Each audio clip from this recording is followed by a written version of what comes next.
अस्सलाम वालेकुम students, hope you are all fine. आज मैं आपको बताना चाह रही हूँ कि जो प्रमोशन पॉलिसी गवर्नमेंट ने बताई है 9th 10th और 11th 12th क्लासेस के लिए, उसके बारे में आपको मैं बताना चाह रही हूँ कि जिन स्टूडेंट्स को अभी भी कुछ डाउट्स हैं वो उनके क्लियर हो जाए। तो इस पॉलिसी के मुताबिक जो सबसे पहले हम जिक्र करते हैं वो है 9वीं और 11वीं जमात। ठीक है, जो हमारी 9th और फर्स्ट ईयर है उसके हवाले से गवर्नमेंट ने क्या कहा है कि इस जमात के तमाम उम्मीदवारान अगली जमात में प्रमोट होंगे। 9th और फर्स्ट ईयर के जो स्टूडेंट्स हैं जिन्होंने अभी फ़र्स्ट टाइम अपेयर होना था वो दोनों क्लासेस जो हैं वो टोटली नेक्स्ट क्लासेस में प्रमोट हो चुकी हैं। 10वीं जमात के लिए किए गए पेपर्स की मार्किंग होगी, क्योंकि 10th क्लास के पेपर्स तो अप्रोक्सीमेटली कंप्लीट थे और उनकी मार्किंग होगी अब, और मार्किंग के अकॉर्डिंगली ही डिसाइड होगा कि किस स्टूडेंट ने कितनी परसेंटेज ली है और कितने मार्क्स ऑब्टेन किए हैं। ठीक है, और इसी के मुताबिक रिज़ल्ट का ऐलान होगा। 15 जून से 10वीं के पर्चों की मार्किंग शुरू होगी। कुछ 10वीं के पर्चों की marking already at that time start हो चुकी थी और कुछ जो है अब 15 जून से स्टार्ट हो जाएगी, प्रोसेस में आ जाएगी और 90 दिन के अंदर रिज़ल्ट का ऐलान कर दिया जाएगा, यानी कि 3 माह के बाद 10th क्लास का रिज़ल्ट भी अनाउंस कर दिया जाएगा। 12वीं जमात के इम्तहान नहीं लिया जाएगा, बल्कि 11वीं जमात में हासिल करदा नंबरात में 3% इजाफा के साथ 12वीं जमात का रिज़ल्ट जारी कर दिया जाएगा। अब ये पॉलिसी जो है ये उन स्टूडेंट्स के लिए है जो 11वीं क्लास के तमाम मज़ामीन में पास थे। ठीक है, ये वही बेनिफिट हासिल कर सकेंगे जो 11वीं क्लास के तमाम सब्जेक्ट में पास थे। उनके 11वीं क्लास के सब्जेक्ट के टोटल मार्क्स को 3% जो हैं वो इजाफी नंबर ऐड कर दिए जाएंगे और वही उनके 12वीं जमात के टोटल मार्क्स बन जाएंगे। ठीक है, और 5वीं कंडीशन ये है कि 11वीं जमात पास करने के बाद 12वीं जमात 2019 में फ़ेल और इन ऑल, यानी वो बच्चे जो तमाम 12वीं के तमाम सब्जेक्ट्स में फ़ेल हो गए थे, 11वीं में पास थे, 12वीं में तमाम में फ़ेल हो गए थे या किसी वजह से पेपर्स उन्होंने नहीं दिए थे, तो इनको 12वीं जमात में 11वीं जमात के नंबरात ही दिए जाएंगे। यानी वही जो 11वीं वाले थे वही उनको सारे के सारे नंबर 12वीं में दे दिए जाएंगे, यानी जितने इंग्लिश में 11वीं में थे उतने ही इंग्लिश में 12वीं में दे दिए जाएंगे उसको, और इसी तरह तमाम सब्जेक्ट्स में उसके मार्क्स इंक्रीज़ हो जाएंगे। 11वीं जमात 2018 में पास हुए मगर 12वीं जमात में कुछ मज़ामीन में फ़ेल हो गए, यानी 2019 में उन्होंने 12वीं का पेपर दिया और कुछ सब्जेक्ट में वो फ़ेल हो गए थे। अब फ़ेल शुदा मज़ामीन का दाखिला भेजा हुआ था, यानी कि अब 2020 में उन्होंने उसी सब्जेक्ट्स को दोबारा सप्लीमेंट्री के अलावा एक्स्ट्रा उन्होंने रिपीट करके पास होना था। तो अब क्या होगा, 11वीं जमात वाले मुतलका मज़मून या मज़ामीन के मुताबिक नंबरात दे दिए जाएंगे, यानी 11वीं में वो पास था, फ़र्ज़ करें जैसे फ़िज़िक्स में उसकी सप्ली आ गई 12वीं में, लेकिन फ़िज़िक्स के 11वीं के सब्जेक्ट में वो पास था, तो लेट्स सपोज़ कि 11वीं क्लास में उसके नंबर थे 53, लेकिन 12वीं में वो फ़ेल हो गया था। तो अब क्या होगा, 12वीं में भी उसको 53 मार्क्स दे के पास कर दिया जाएगा।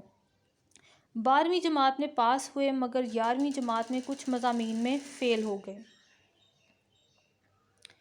ठीक है, यानी पहले उन्होंने 11वीं के सब्जेक्ट के पेपर दिए थे, एक दो सप्ली आ गई, जैसे मैथ में या यूँ समझिए केमिस्ट्री में सप्ली आ गई, लेकिन फिर 12वीं जमात का दाखिला भिजवाया, 12वीं में टोटल पास हो गए थे, लेकिन 11वीं में भी नंबर अभी कम थे कि 11वीं और 12वीं में कंपोजिट मार्क्स लेके भी बच्चा इंक्रीज़ नहीं कर पाया, तो अब उसने 11वीं के दोबारा से पेपर देने थे इम्प्रूव करने के लिए। अब फ़ेल शुदा मज़ामीन का दाखिला भेजा तो इन्हें 12वीं जमात वाले मज़ामीन के नंबरात ही दे दिए जाएंगे, यानी कि 11वीं में फ़ेल थे, 12वीं में पास थे, तो अब 11वीं के दाखिले के बदले में उनको 12वीं के पासिंग मार्क्स मिल जाएंगे और वो भी पास कंसिडर हो जाएंगे, जबकि प्रैक्टिकल के नंबरात पहले वाले ही रहेंगे, यानी कि जो 9th में या 11वीं में या 12वीं में जो प्रैक्टिकल के नंबर इनके लगे थे सब्जेक्ट वाइज वो उनके वही रहेंगे, उनमें चेंजिंग नहीं आएगी। 12वीं जमात में मार्क्स इम्प्रूव के ख्वाहिशमंद उम्मीदवारान को 11वीं जमात के मुताबिक ही नंबरात दे दिए जाएंगे, यानी कुछ बच्चे उनके नंबर 11वीं में अच्छे आ गए थे, 12वीं में उनके ज़रा नॉर्मल आए थे, उन्होंने 12वीं के लिए रिपीट करने के लिए अप्लाई कर दिया, लेकिन अब 12वीं के पेपर कोरोना वायरस की वजह से वो नहीं दे सके। अब क्या होगा, 11वीं के नंबर क्योंकि उनके बेहतर थे, इसलिए 12वीं के नंबर उनको 11वीं की बेस पर ही दे दिए जाएंगे। सब्जेक्ट वाइज मार्क्स इम्प्रूव के ख्वाहिशमंद उम्मीदवारान को इनके मुतल्लिका मज़मून या मज़ामीन के पार्ट फर्स्ट या पार्ट सेकंड में हाईएस्ट मार्क्स के मुताबिक नंबरात मिल जाएंगे, जबकि प्रैक्टिकल के नंबरात पहले वाले ही रहेंगे। यानी अगर किसी ने 1 या 2 सब्जेक्ट के लिए इम्प्रूव के लिए अप्लाई किया था और अब उसने सिर्फ 1 या 2 सब्जेक्ट को ही लिया था पेपर देने के लिए, अब क्या होगा कि उसको दोनों पार्ट में से जिसमें ज़्यादा नंबर होंगे उसी के मुताबिक उसको अप्लाई किए हुए सब्जेक्ट में भी मार्क्स दे दिए जाएंगे। 11वीं जमात में मार्क्स इम्प्रूव के ख्वाहिशमंद उम्मीदवारान को 12वीं जमात 2019 के मुताबिक ही नंबरात दे दिए जाएंगे। ठीक है, यानी कि जो 11वीं जमात में सिर्फ उन्होंने इम्प्रूव करना था, उनको भी अपने 12वीं यानी अगली जमात जो 12वीं थी उसके मुताबिक रिपीट कर दिया जाएगा। ये देखें ज़रा, ये 10 और 8 ये दोनों एक दूसरे के कन्वर्स आ रही हैं। यानी 8 में क्या था, जिन्होंने 12वीं के लिए पेपर देने थे इम्प्रूव के लिए, उनको 11वीं के मुताबिक मार्क्स मिल जाएंगे। और 10 पॉइंट में क्या है, जिन्होंने 11वीं के पेपर दे दिए थे और अच्छे मार्क्स थे, उसको 11वीं जमात में मार्क्स इम्प्रूव करने के ख्वाहिशमंद थे, ठीक है, लेकिन 12वीं जमात में अच्छे नंबर थे और सिर्फ 11वीं के उन्होंने पेपर देना थे, तो क्या होगा, 12वीं के क्योंकि अच्छे नंबर थे उसी के मुताबिक 11वीं क्लास के भी उनको नंबर दे दिए जाएंगे। इम्तहान का आखिरी चांस लेने वाले उम्मीदवारान को पास शुदा मज़ामीन के एवरेज मार्क्स देकर पास कर दिया जाएगा। यानी कि अगर कोई स्टूडेंट है और मसलसल वो फेल होता जा रहा था, उससे तमाम सब्जेक्ट्स क्लियर नहीं हो रहे थे, तो क्या होगा, जो सब्जेक्ट उससे क्लियर हो चुके थे अब इस टाइम पीरियड में, उन पासिंग सब्जेक्ट्स को देखा जाएगा और उसी के एवरेज मुनासिब से, यानी उन्हीं के मुनासबत से जो सब्जेक्ट जिनमें वो फेल था उनको उसमें नंबर ऐड कर दिए जाएंगे और फिर देखा जाएगा क्या इस कंडीशन के मुताबिक वो पास है। अगर वो पास हो जाएगा तो वो भी क्लियर कर जाएगा ये इम्तहान। ठीक है, तो लास्ट चांस वालों के लिए भी ये एक अच्छी अपॉर्चुनिटी है, वो क्लियर कर जाएंगे और नेक्स्ट क्लास में एडमिशन के अहल होंगे। नेक्स्ट हमारे पास पॉइंट 12 है, 11वीं जमात के कुछ मज़ामीन में फ़ेल होने वाले उम्मीदवारान जो 12वीं जमात के इम्तहान में शरीक हैं, यानी कि 11वीं में भी सप्ली थी और अब 12वीं के पेपर भी उन्होंने देने थे और टोटल देने थे, उनके 11वीं फ़ेल मज़ामीन को 11वीं के पास मज़ामीन के एवरेज नंबरात देकर पास किया जाएगा। ठीक है, यानी कि 11वीं क्लास में जितने पास सब्जेक्ट थे उनकी एवरेज देखी जाएगी और फिर 11वीं के जितने सब्जेक्ट में वो फेल थे उसमें ऐड करके उसकी एवरेज को देखते हुए शामिल कर दिया जाएगा और फेल वाले सब्जेक्ट को चेक किया जाएगा क्या इस एवरेज नंबर से भी वो पास हो रहे हैं, और हद दर्जा कोशिश यही होगी गवर्नमेंट की कि इनको भी पास कर दिया जाए। ठीक है, ताहम अब 11वीं तो उनकी क्लियर हो गई इस फार्मूला से, ताहम 12वीं जमात के रिज़ल्ट कार्ड में 11वीं जमात के नंबरात को दोगुना कर दिया जाएगा। यानी क्या होगा, जैसे फ़र्स्ट ईयर में उस बच्चे की इंग्लिश में नंबर थे लेट्स सपोज 57 उसके फ़र्स्ट ईयर में मार्क्स थे, और अब सेकंड ईयर में क्या होगा, सेकंड ईयर में इसी मार्क्स को 2 से मल्टीप्लाई करवा देंगे और मार्क्स बनेंगे आपके 12वीं जमात के, यानी कि 100 में से आपके 11वीं क्लास में थे 57, अब 200 में से मार्क्स आप ऑब्टेन करोगे 57 मल्टीप्लाई बाय 2, तो ये आ जाएगा आपके पास 114। तो 114 आपके मार्क्स होंगे 12वीं जमात के आउट ऑफ 200। क्लियर।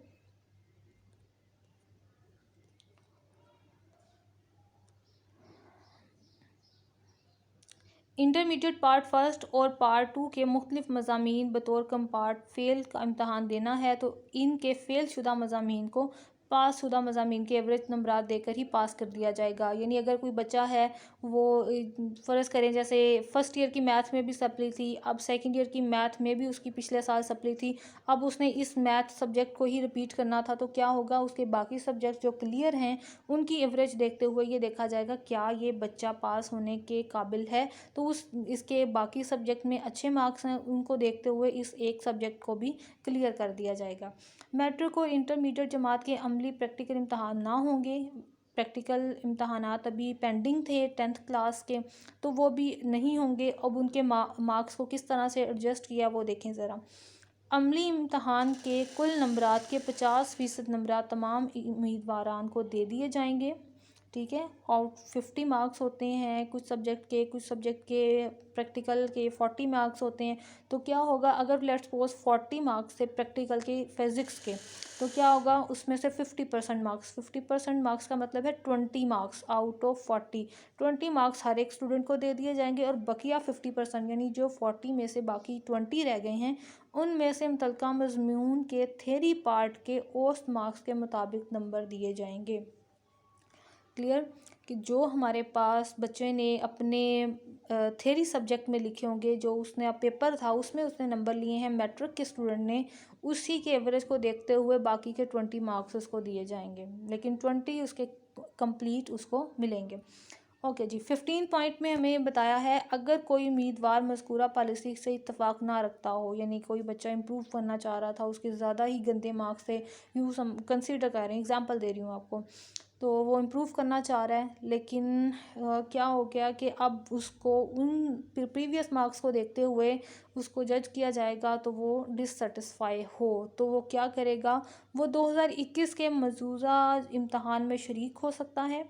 ताहम इन उम्मीदवारान को 15 जुलाई 2021 तक अपने फ़ैसले से बतौर बोर्ड को तहरीरी तौर पर आगाह करना होगा। यानी इससे पहले उन्होंने वो बल्कि ये 15 जुलाई तक का भी इंतज़ार करने की, 21 तक तो जाने की ज़रूरत नहीं है, बल्कि वो अभी ही जाके बोर्ड से डिस्कस करे और उन्हें बताए I am not agree with this policy and I have to attempt the exam.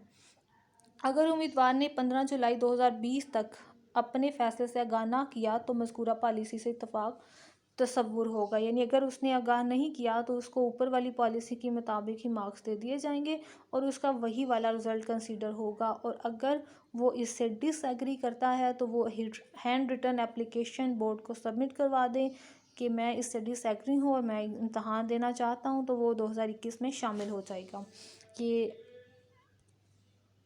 ये जो 2021 है ये 2020 इसको कंसिडर रखिएगा, ठीक है। 2020 में ही आपने एप्लीकेशन देनी है अपनी। 9वीं और 10वीं जमात और 11वीं से 12वीं जमात में प्रमोट होने वाले उम्मीदवारान का सालाना इम्तहान 2021 में मुनक़द होगा। यानी 9वीं और 11वीं जमात को बग़ैर किसी भी सबूत के और प्रूफ के अगली क्लास में, नेक्स्ट क्लास में भेज दिया गया था। 9वीं को 10वीं जमात में और 11वीं को 12वीं जमात में। अब 10वीं और 12वीं जमात में जब ये इम्तहान देंगे तो उसी से एनालाइज़ किया जाएगा कि ये बच्चे 9वीं और 11वीं जमात में किस कारकर्दगी पे फॉल करते हैं। क्लियर, उसी के मुताबिक उनका फिर रिज़ल्ट भी बताया जाएगा उनको। पॉइंट 17 में बग़ैर इम्तहान दिए प्रमोट होने उम्मीदवारान की जमा कराई गई फ़ीस 2021 के इम्तहान के लिए एडजस्ट होगी। यानी 9वीं और 11वीं की जो फ़ीस होगी वो भी 2021 में जब उनसे अगली क्लास की फ़ीस ली जाएगी तो उसमें कुछ एडजस्ट कर दी जाएगी। इंटरमीडिएट इम्तहान के दर्ज झेल ग्रुप के उम्मीदवारान को स्पेशल इम्तहान कोविड-19 अब 2020 अगस्त में होगा। यानी ये कुछ स्टूडेंट्स रह जाएंगे और इनका ये स्पेशल एग्ज़ाम लिया जाएगा। कंबाइन पार्ट 1, 2 के उम्मीदवारान, यानी जिन्होंने पार्ट 1 और पार्ट 2 कंबाइन देना था, इससे पहले वो इंटरमीडिएट का लेट्स सपोज इंटरमीडिएट के एग्ज़ाम उन्होंने नहीं दिए थे, अब वो इकट्ठा देना चाह रहे थे, तो अब वो क्या करेंगे, वो इस स्पेशल इम्तहान में बैठ सकते हैं। एडिशनल मज़मून का इम्तहान देने वाले उम्मीदवारान, ठीक है, जैसे अगर कोई आईसीएस का स्टूडेंट था और मैथ्स के साथ उसने कंप्लीट सब्जेक्ट पढ़ा, लेकिन अब वो एक सब्जेक्ट का एक्स्ट्रा पेपर देना चाह रहा है, लेट्स सपोज उसकी कम्बिनेशन हो मैथ इकनॉमिक्स और स्टैट्स में ले लें, अब वो क्या चाह रहा है, अब वो इकोनॉमिक्स की जगह पे करना चाह रहा है कंप्यूटर के पेपर को, तो वो एडिशनल पेपर दे रहा है, ठीक है। अब उस एडिशनल पेपर को कवर करने के लिए भी वो स्पेशल इम्तहान में जा सकता है। अब नेक्स्ट है हमारे पास शहादतुल खासा का इम्तहान देने वाले उम्मीदवारान की। हमारे पास जामिया के कोर्सेज होते हैं, तो इनका भी इस सब्जेक्ट का पेपर स्पेशल इम्तहान में होगा। मुतलका बोर्ड रिज़ल्ट कार्ड और डिग्री पर वाज़िया ज़िक्र करेगा, ये जहन में रखें, ये आपके रिज़ल्ट पे लिखा जाएगा कि पार्ट सेकंड 2020 और पार्ट फर्स्ट 2021 के नंबरात उम्मीदवारान की बेहतरीन कारकर्दगी की पेशगोई के बाद गवर्नमेंट की तरफ से फ्राहम करदा पॉलिसी और फार्मूला की बुनियाद पर दिए गए। राइट, ये आपके रिज़ल्ट के साथ आपके साथ चलेगा, ठीक है स्टूडेंट्स। होप्स हो कि आपको अपने मतलब की चीज़ इसमें से मिल गई होगी कि आप किस कैटेगरी में फॉल करती हैं और आप अब किस तरह से आगे चलेंगे। अगर फिर भी कोई पॉइंट हो तो आप वो पूछ लीजिएगा कमेंट में, ठीक है। होप्स हो कि आप प्रमोट हो गए हों अच्छे नंबरों से और आपकी आगे के लिए भी अच्छी सारी वेज़ आपके लिए अच्छे हों। नेक्स्ट आप अपने एडमिशन के लिए सोचें जो बच्चे प्रमोट हो गए हैं, और मेरी तरफ से भी आप सबको मुबारक हो। लेकिन जिन्होंने अब इम्तहान की मज़ीद आगे की तैयारी करनी है, स्पेशल इम्तहान है या 2021 का भी इम्तहान है, तो you have to struggle a lot, तो आपको बहुत स्ट्रगल करनी है अब इसके लिए। ओके, अल्लाह हाफिज़।